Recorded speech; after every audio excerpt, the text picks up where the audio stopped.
Olá pessoal, tudo bem? Bom, hoje nós vamos para a nossa aula número 5 de Antropologia, né? E o tema que nós vamos discutir é poder e autoridade, tá? Então, nesta aula nós vamos tentar entender um pouquinho essa ideia ou essa noção de poder e autoridade, né? Acompanhem junto com os slides que eu disponibilizei para vocês lá no Classroom e o capítulo do livro que eu indiquei também lá disponível, tá? Só para lembrá-los, não se esqueçam de que na data de hoje encerra a aula da semana passada, né? Na data da nossa aula de hoje. Então, faça a atividade exatamente pelo fato de que eu vou considerar por ela presença, né? Vou considerar a chamada para esta nossa aula, tá ok? Então, hoje eu abro uma nova atividade que vai ficar disponível uma semana, então, até a data da próxima aula, tá ok? Acompanhem o vídeo, dúvidas e perguntas, postem dentro do Classroom no link, né, no campo específico, na postagem específica sobre esta aula, tá ok? Então vamos lá. Bom, quando a gente fala sobre a noção de poder, né, a ideia de poder, nós temos uma concepção muitas vezes, uma ideia muitas vezes, de que poder é algo assim muito até, não sei se é a melhor palavra, mas sobrenatural, algo que está distante ou longe da gente, né? O que eu quero dizer com isso? Quando a gente fala sobre poder, a primeira impressão muitas vezes que fica é a de que isso é uma coisa que é o presidente da República que faz, que é alguém, né, um empresário que tem muito poder. Não. Na verdade, poder é algo que faz parte da nossa vida, faz parte do nosso cotidiano, faz parte das relações humanas, né?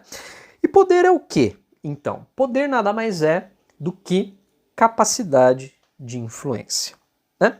Vejam, as senhoras e senhores, que quando nós estamos em grupo, né, pelo menos dois seres humanos reunidos, há ali uma relação, uma tentativa de influência mútua. Um exemplo bem simples e bem básico. Eu estou andando pela rua, por exemplo, cruzo com alguém e essa pessoa que nunca me viu, eu também não conheço, olha para mim e pergunta, fala, moço, por gentileza, que horas são?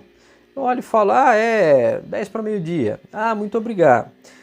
Repare que esse fulano, ele me influenciou. Ele fez com que eu fizesse alguma coisa a qual eu não tinha planejado, que era, no caso, observar e falar as horas naquele momento.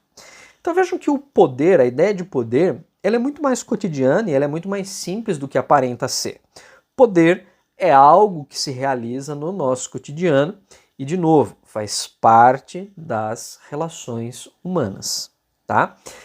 Agora, é claro que esse, vamos chamar assim, poderíamos dizer um modelo de poder cotidiano, um poder, né, nas relações cotidianas. Agora, nós temos uma outra forma de poder, que é o que nós chamamos de poder instituído, né? E esse poder, o poder instituído, ele é um poder baseado naquilo que nós chamamos de instituição social. Então, perceba que dentro de uma sociedade, qualquer que seja ela, existe o que nós chamamos de instituição social.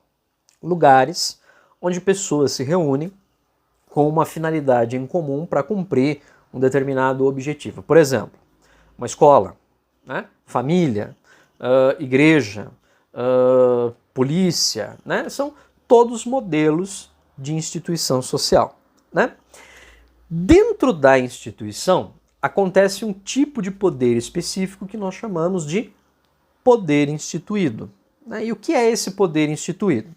É o poder dado, conferido para uma pessoa dentro da instituição. Por exemplo, dentro da escola, você tem o diretor, você tem o professor que tem um poder instituído. Eles exercem um papel e uma função dentro daquela instituição. Na família, o poder instituído do pai, da mãe, por exemplo. Numa igreja, o poder instituído do líder religioso e por aí vai, né? Este poder instituído nós chamamos de autoridade, né? Tome muito cuidado com o termo autoridade, porque é uma outra palavra também de uso um pouco complicado às vezes, porque nós brasileiros muitas vezes confundimos autoridade com autoritarismo, né? E eu espero que fique muito claro ao final desse vídeo exatamente a diferença entre as duas coisas. A autoridade ela é legitimada exatamente pelas relações que aquela instituição exerce. Então, por exemplo, dentro de uma escola, um professor, como parte da sua autoridade, cabe a ele avaliar os alunos, né? Num hospital, como parte da autoridade de um médico, cabe a ele diagnosticar a doença e por aí vai, né? O paciente, né? Então, cada uma das instituições caracteriza e trabalha a forma do poder dentro do seu próprio contexto, tá?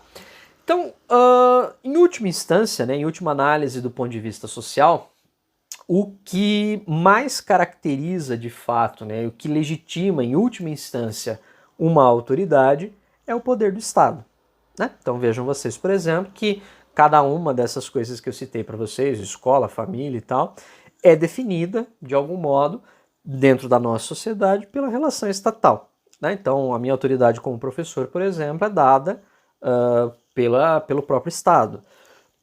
A autoridade de um policial é dada pelo Estado, a autoridade de um juiz é dada pelo Estado, e assim sucessivamente, não é? Pois bem, então, nesse sentido, é exatamente o Estado que assume, né, dentro das suas características, a obrigação ou o objetivo de guiar a sociedade para algum determinado caminho, né? Então não é só simplesmente um aspecto de manutenção, mas é também um aspecto de dar um eixo, dar um norte. De acordo com o sociólogo, né, o filósofo Karl Marx, ele diz que o Estado, né, e a autoridade do Estado tem como objetivo, por exemplo, refrear os antagonismos de classe. Então, para o Marx, por exemplo, o Estado ele é uma ferramenta de dominação das classes dominantes que se instituem, né, se constituem com base no Estado com o objetivo exatamente de fazer com que o trabalhador trabalhe e gere lucro para eles. Então essa é uma perspectiva, por exemplo, sobre a função do Estado. Tá? Outra função do Estado que nós temos é apresentada pelo também, né, filósofo, sociólogo Emile Durkheim, que ele diz que a função do Estado é a coesão social. Então, para o Durkheim, por exemplo, os laços que o Estado cria e possibilita entre as pessoas, através da instituição da ideia de autoridade, é cada vez maior dentro de sociedades cada vez maiores, né? Então, quanto mais complexa é uma sociedade, mais instituições, mais modelos de autoridade essa instituição tem, exatamente pela exigência do momento e da situação a qual esta instituição está inserida, vamos assim dizer, né? Este Estado, perdão, está inserido, né? Então, observe que na perspectiva do Durkheim, para ele, o Estado ele concentra e expressa a vida social, tornando possível exatamente o quê? A vida em grupo, tá? Então, o objetivo principal para o Durkheim, para, né, a existência do Estado, também como uma instituição e legitimadora de outras instituições dentro, né, da sua realidade, é o quê? Manter os interesses coletivos, né?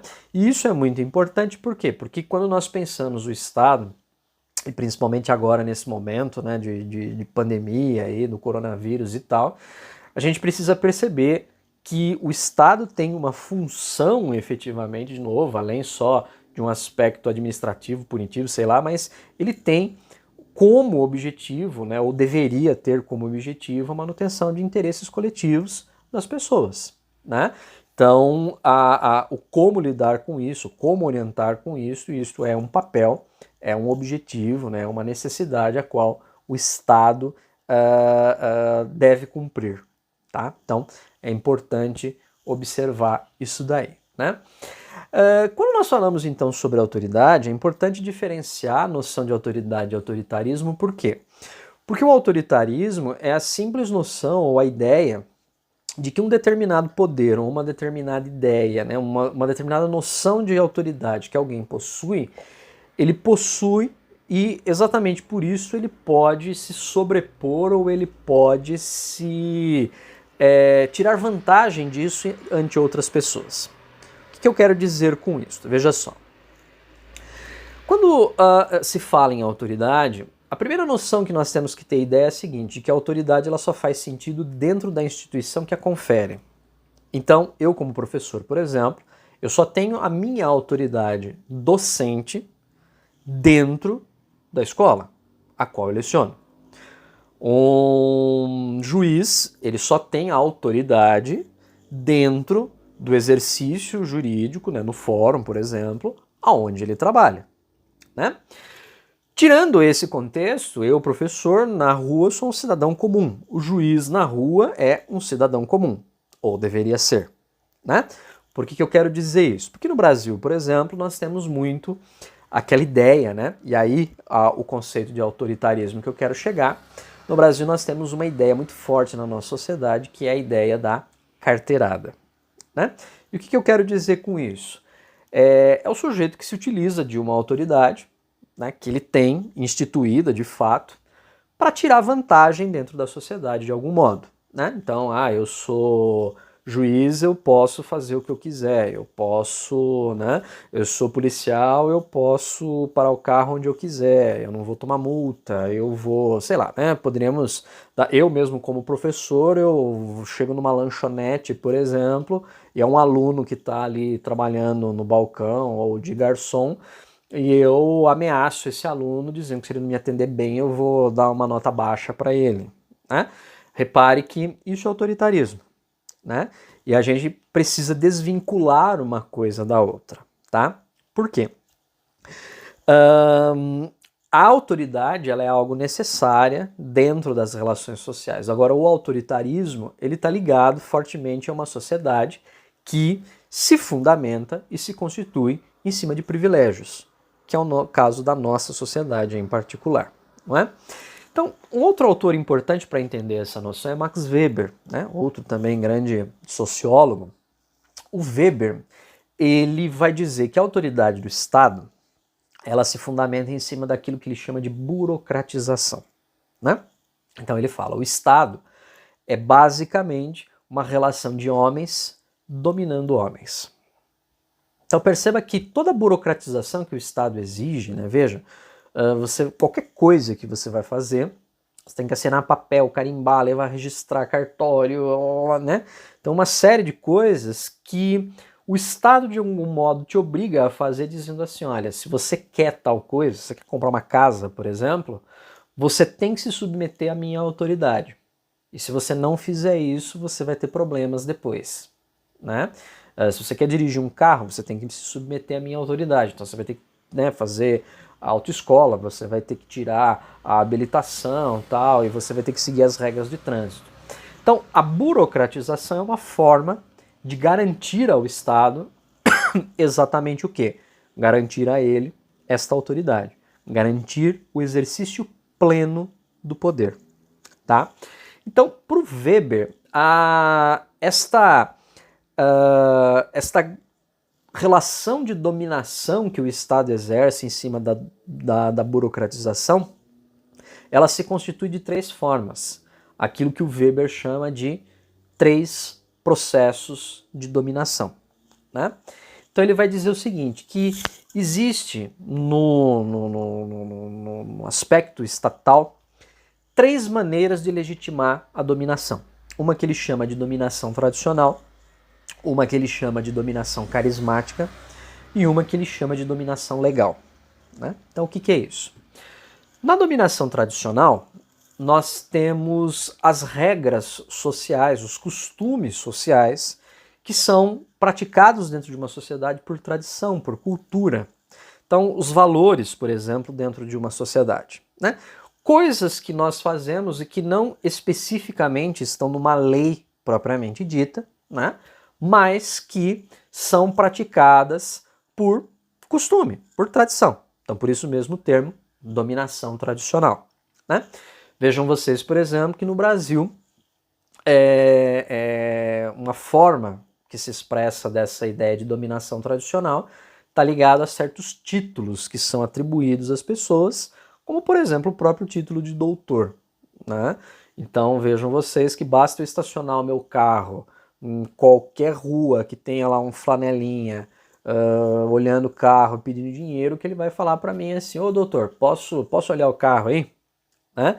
Repare que é uma forma, por exemplo, de você enaltecer o ego do sujeito para que, a hora que ele voltar, por exemplo, ele te dê ali um pequeno trocado, né? Então, repare que essa é uma forma, por exemplo, de dominação tradicional. O respeito dos filhos para com os pais, por exemplo, né? Também é uma forma de dominação tradicional, tá? Bom, a outra forma de dominação que nós temos é a dominação carismática, aquela que acontece por força do carisma do sujeito a qual é dado ou é caracterizado como líder, né? Então, por exemplo, não necessariamente esse fulano ele é um governante ou alguma coisa do gênero, mas pelo carisma, pela forma como ele lida com as pessoas, ele acaba adquirindo uma autoridade. Então, por exemplo, poderíamos citar aqui a figura de Gandhi, Martin Luther King, né? Madre Teresa de Calcutá, sei lá. Pessoas que, apesar de serem, né, não terem uma autoridade instituída, sei lá, como o Papa, como o presidente dos Estados Unidos, por exemplo, mas acabaram ganhando projeção e acabaram exercendo um certo domínio sobre grupos e comunidades exatamente pelo carisma que tinham, pelo carisma que possuíam, né? Então, esta seria a dominação carismática, né, que depende muito da característica particular, individual do sujeito, tá? E por fim, o Weber aponta um último modelo, que é a dominação legal. Exatamente aquela que é pautada no quê? Na lei, né? Então ele diz que basicamente, né, um dos principais recursos que todo Estado usa como ferramenta de dominação é exatamente o exercício da aplicação da lei, né? Então cria-se uma regra, né? E esta regra ela deve ser seguida com o objetivo, por exemplo, né, ou pelo menos teoricamente, do bem comum, né? Então eu crio uma lei de trânsito, eu crio um estatuto do idoso, eu crio código penal, enfim, e todos, dentro daquele contexto, são obrigados, via de regra, a seguir, a se orientar por esta lei, né?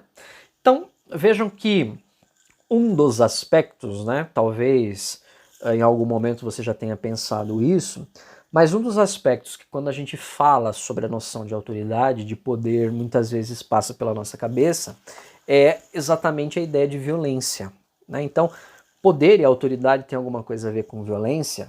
E sim, né? Para Weber, para Marx e para um outro autor que a gente não citou aqui ainda, que é o Trotsky, a relação entre autoridade e poder, ela de algum modo está ligada intrinsecamente, principalmente quando nós falamos sobre autoridade estatal, à ideia do uso da violência. Essa violência não precisa ser necessariamente violência física, do ponto de vista de bater em alguém alguma coisa, mas pode ser violência psicológica, violência social, né, violência verbal. Então são formas, por exemplo, a própria burocratização, né, você ser obrigado a cumprir lá um determinado protocolo, você ter que registrar uma assinatura, uma firma, porque você quer comprar um carro e, né, e você tem que ficar lá na fila do cartório. Tá? Isso é uma forma de violência, né? Como eu falei, é uma forma de você mostrar para o sujeito que ele depende disso. Então, ou você se submete ou você não tem o que você quer, porque você depende da minha autoridade para isso, tá? Então, reparem que, nesse sentido, esses autores que eu citei, eles dizem que o Estado legitima o uso da violência e mais, ele tem o monopólio legítimo da violência. Então, um exemplo que a gente pode dar, por exemplo, é o seguinte. Se eu sair na rua e brigar com alguém, né, por mais que eu tenha, sei lá, vamos chamar assim, como se diz popularmente, razão naquilo que me cabe, sei lá, o cara, sei lá, ele passou uma cantada na minha esposa, por exemplo, né, e eu vou lá e tiro satisfação e saio na mão com o cara na rua, eu posso ser processado, eu posso ser preso, dependendo da situação, daquilo que acontecer, né? Agora, quando muitas vezes eu estou reivindicando um direito meu, por exemplo, uma manifestação na rua, reivindicando um direito, sei lá, qualquer coisa que seja, e o Estado, por exemplo, envia a tropa de choque, né, para conter aquela manifestação, aquela coisa, né?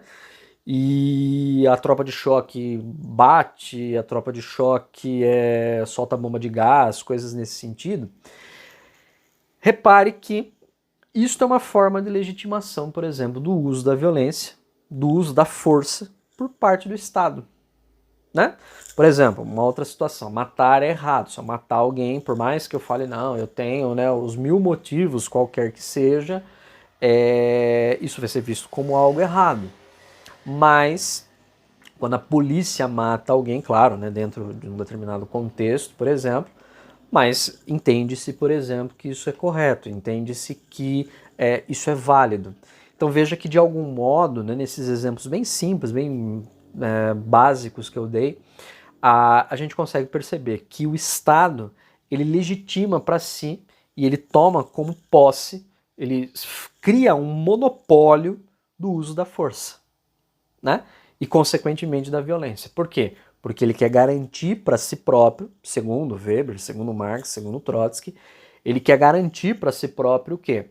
Exatamente a possibilidade do exercício da autoridade e da continuidade daquilo que o Durkheim chamou de ordem social ou de coesão social, tá?